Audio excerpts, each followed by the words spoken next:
bagaimana caranya membagi waktu antara ingin sukses sebagai pelajar dengan ingin mengembangkan jiwa menjadi entrepreneur yang sukses. Oke, gimana caranya membagi waktu untuk mengembangkan entrepreneur yang sukses ya? Dengan menjadi pelajar yang sukses.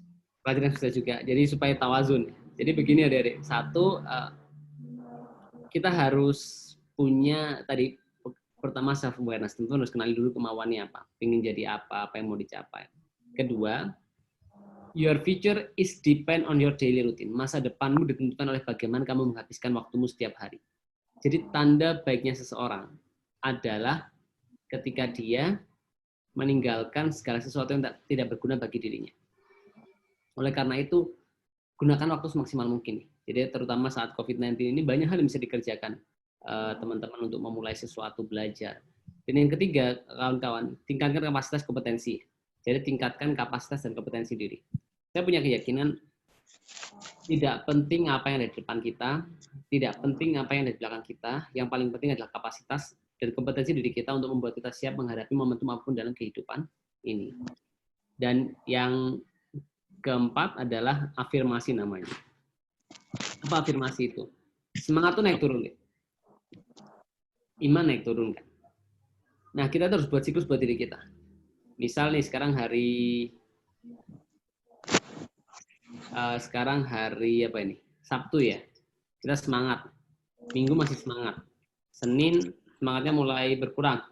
Selasa mulai habis ya. Rabu, Kamis kembali ke zaman jahiliyah gitu. Sabtu kita semangat lagi ada pengajian lagi. Jadi kita harus buat siklus buat diri kita.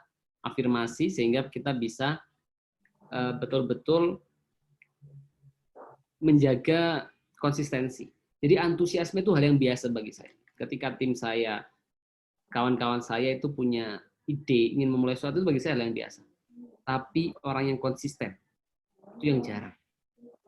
Jadi penting setelah tadi punya afirmasi, keempat harus punya keberanian. Take the risk and enjoy the failure.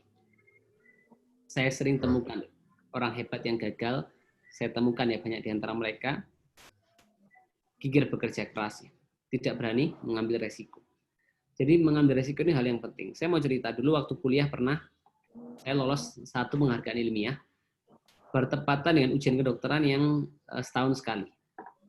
Dua teman saya milih ujian kedokteran. Saya datang ke tempat guru saya, dosen saya, pembantu dekan, saya bilang saya mau berangkat untuk presentasi untuk penghargaan ilmiah.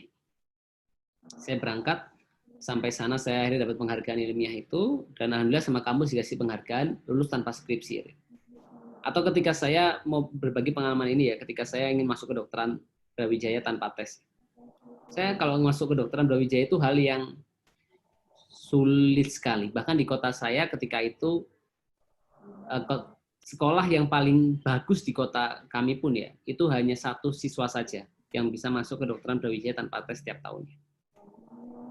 Sehingga ketika saya mau masuk kedokteran tanpa tes, saya harus pastikan nilai saya bertahan dengan sangat baik di kelas semester 2 ketika SMA waktu itu ya, sampai semester 5.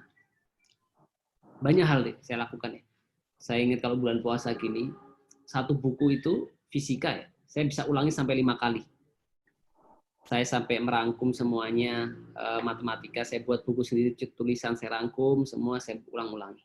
Karena ingatan kita terbentuk dari celah sinap ya. Jadi kita mengingat sesuatu itu ketika saraf kita membentuk sebuah celah. Bahkan saya ingat satu ketika ada ujian lari di sekolah. Saya waktu itu sakit sesak nafas. Biasanya pun ketika saya nggak sesak nafas ya, saya lari nggak pernah paling cepat di kelas.